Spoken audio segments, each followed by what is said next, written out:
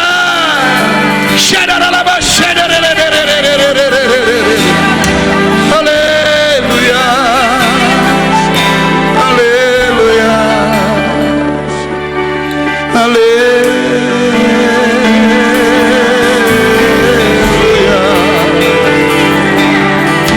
We worship,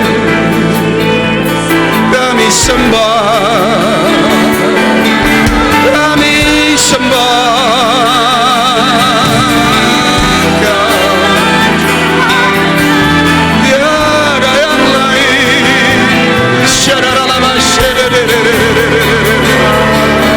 Kami bersyukur.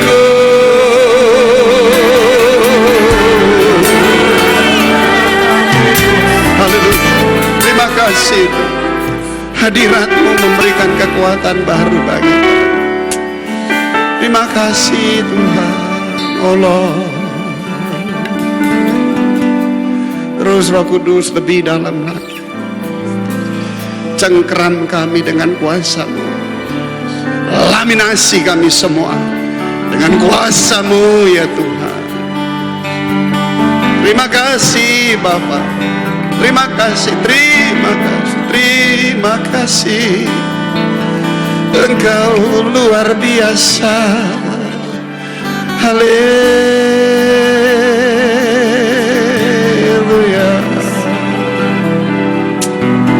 haleluya, Lord. Haleluya. Sweet Jesus.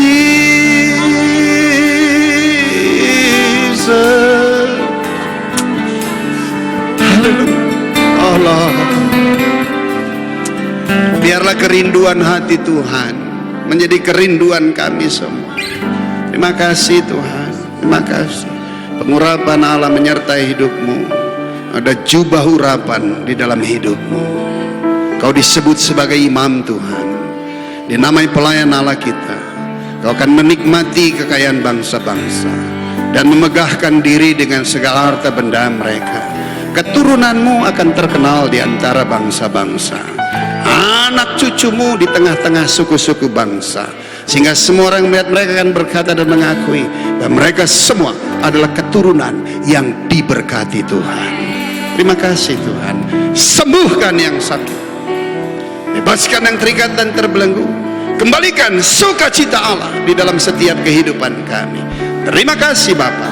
Dalam nama Yesus kami berucap syukur. Kita yang percaya diberkati Tuhan katakan bersama saya, amin. Silakan.